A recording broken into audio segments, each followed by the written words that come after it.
नमस्कार साथियों, क्या आपको पता है कि सिर्फ कुंडली के 12 भाव देखकर किसी व्यक्ति के धन, नौकरी, विवाह, संतान, स्वास्थ्य और भाग्य के बारे में जानकारी प्राप्त की जा सकती है।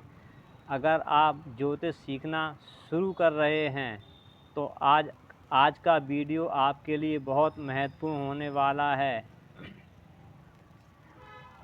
आज हम कुंडली के 12 भावों को बिल्कुल सरल भाषा में समझेंगे। आपके सामने एक कुंडली बनी हुई है।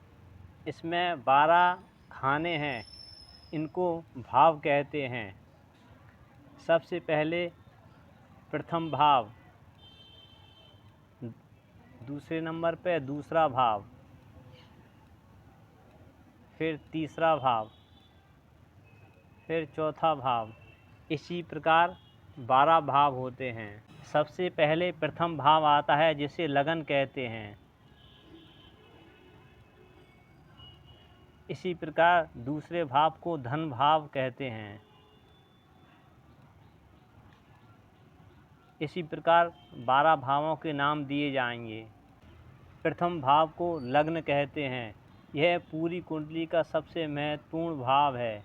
इससे व्यक्ति का शरीर, स्वभाव, व्यक्तित्व, रूप, रंग, स्वास्थ्य और जीवन की दिशा देखी जाती है। इसलिए किसी भी कुंडली का विचार सबसे पहले लग्न और लग्नेश से किया जाता है। दूसरा भाव धन भाव।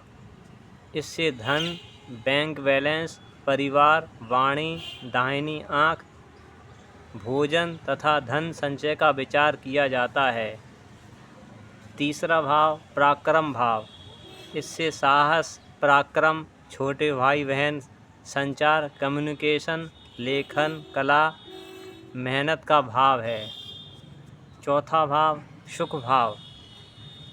इससे माता का सुख, मकान, वाहन, भूमि, शिक्षा, घरेलू सुख और मानसिक शांति देखी जाती है। पांचवा भाव बुद्धि भाव। इससे विद्या, बुद्धि, संतान, प्रेम, रचनात्मकता और मंत्र साधना का भाव है। इसका प्रमुख कारक ग्रह गुरु माना जाता है। छठा भाव रोग भाव। इससे रोग, शत्रु, ऋण, प्रतियोगिता, मामा तथा संघर्ष का विचार किया जाता है। सातवां भाव, इससे विवाह, पति पत्नी, साझेदारी और व्यापारिक साझेदारी का विचार किया जाता है। आठवां भाव आयु, दुर्घटना, गुप्त विषय, अचानक होने वाली घटनाएं, शोध तथा मानसिक तनाव का विचार किया जाता है। नौवां भाव, इससे भाग, धर्म, पिता, गुरु, तीर्थ यात्रा, दान, पुण्य तथा उच्च शिक्षा का भाव देखा जाता है। 10वां भाव कर्म भाव। इससे नौकरी, व्यापार, कर्म, पद, प्रतिष्ठा, सम्मान और कैरियर का सबसे महत्वपूर्ण भाव है। लाभ भाव।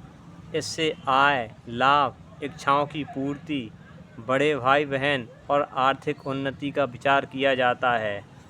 12वां भाव खर्च, हानि, विदेश, अस्पताल, न्यायालय, दान, मोक्ष और नींद का विचार किया जाता है। ध्यान रखें, भाव देखकर ही पूर्ण फलादेश नहीं किया जाता। सही भविष्यवाणी के लिए उस भाव का स्वामी, उसमें स्थित ग्रहों की दृष्टि और दशा का भी विचार करना आवश्यक होता है। इस वीडियो में हमने केवल 12 भावों का सरल परिचय समझा है। अगले वीडियो में और भी जानकारी समझेंगे। अगर आपको ज्योतिष की ऐसी सरल और ज्ञानवर्धक जानकारी पसंद आती है तो वीडियो को लाइक करें, शेयर करें और चैनल को सब्सक्राइब करना ना भूलें। धन्यवाद। नमस्कार।